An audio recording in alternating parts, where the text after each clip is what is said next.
Welcome back. How much of weight loss comes down to discipline? Now, if you're struggling with weight loss, you might be wondering if something's wrong with you. You found this video. Let me tell you, you're not the only one. I saw this question online. See if you can relate to it. I've tried every diet going and I'm really struggling for motivation. I know it's not healthy and I need to lose about 70 pounds, but I just can't seem to get my head into gear. Are people who easily control their weight just more disciplined? Click like that's something you relate to. What I want to say is you don't lack motivation. Just by looking things up, you are showing that there is some motivation there. There are different stages of change. You wouldn't be researching things if you didn't have some motivation to change it. But the real problem is you don't have a realistic plan, and that's discouraging you and making you feel like you don't have enough motivation. And that can be a serious problem because if you give up, then you don't get the results that you want. So, when it comes to the question, how much does weight loss and healthy eating come down to just discipline? I think, I believe, I know it in all my studies and experience helping people lose weight, that weight loss and behavior change are not even mostly about discipline. You have discipline, you just don't have the right systems to be disciplined too. In this video, I'm going to break it down for you so you know how to lose weight and lead the life that you want without relying on discipline or motivation.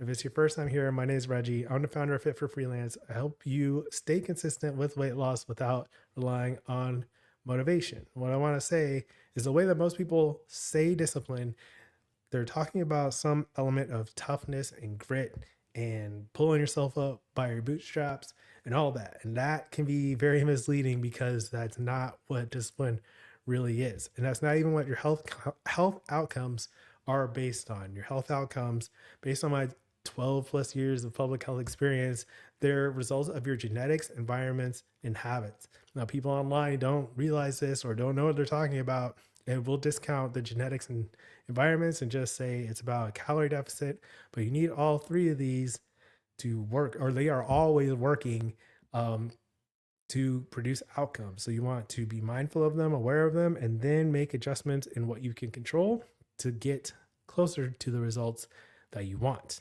Now, in habit changing behavior, discipline is effective use of your expectations, context, and consequences.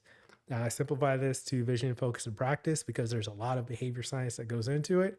But when you are clear on what you want, what you expect from yourself, the situation where things are happening, where choices are being made, and then the results that you get from those choices, then you can appreciate the full context of the situation and make informed choices that don't make you feel bad about yourself. That doesn't feel like you're struggling. You're not relying on grit and toughness and discipline and like listening to all these Navy SEALs motivational tapes and all that. You don't need all that. You just need a system that has vision, focus, and practice. If you're trying to rely on discipline and toughness, then it doesn't work and you get focused on the wrong things and you think that like you're not good enough or there's something wrong with you. And we want to get you out of feeling like that. So let's get into these topics a little bit more. Vision is knowing how the changes make your life better. The question I like to ask is, what do you want your life to look like? And then the next one, how do your habits support that? Now, people just say, like, I want to lose 70 pounds. That's fair enough.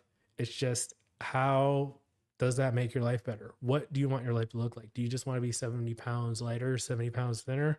Or is there something underlying that you really want? Do you want to feel more confident and more attractive? You want better fitness, be able to do more things? Like, what is it really about?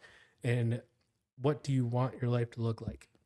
And then how do your daily choices fit into that? So that's what the focus is, picking specific, measurable, achievable, relevant, and time bound objectives for the habits.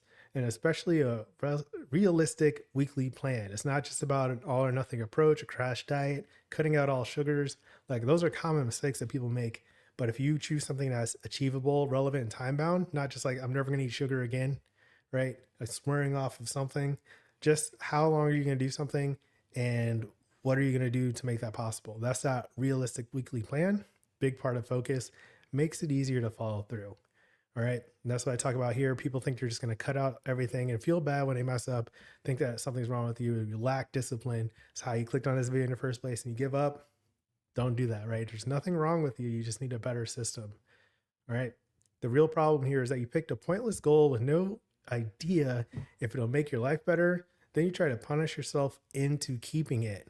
it's not good self-coaching. That's why you might want to work with a coach who studies the process of coaching instead of just beating yourself up or feeling bad.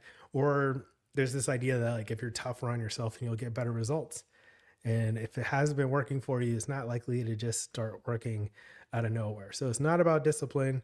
It's about picking goals that fit you that you can actually follow through with. And I don't mean that in a way to like make fun of you. I want you to say like, or note that you're not the only person going through that. You just want to make adjustments so you can be one of the people that get the results that you want instead of staying stuck in that process. And the third thing, so it's vision and focus, and then practice. Practice is having the patience to build new habits like any other skill.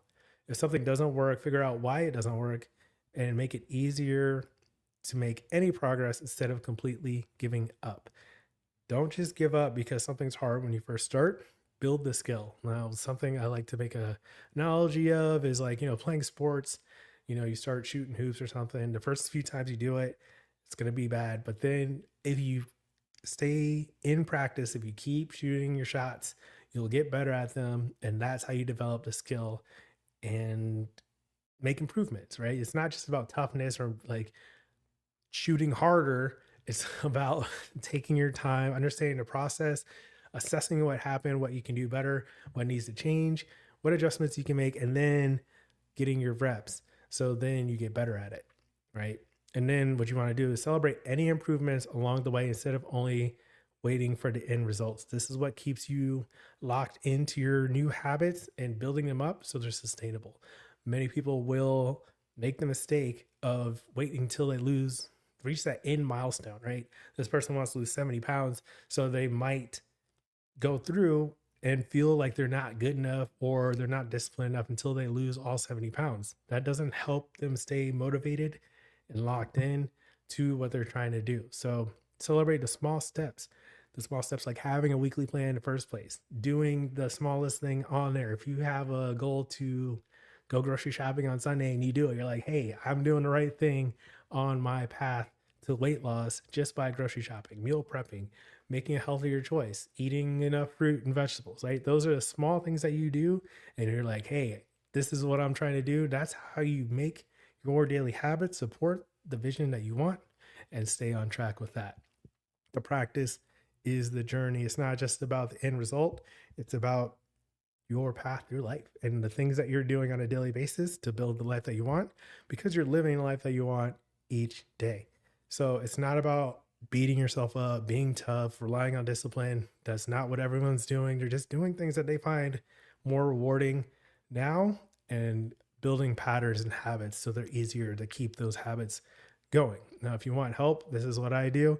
I have the Live Aligned method. The first step is finding out what makes it hard for you to stay consistent. I've identified 4 main patterns. They're in the real life weight loss check that's linked below. It'll help you identify what's getting in your way so you know what to focus on next. So check that out in the description. And then next, watch why diet and discipline don't work for weight loss. They just don't. Stop beating yourself up because it's not going to work. I'll put that video here. That's today's message. Keep practicing. Peace.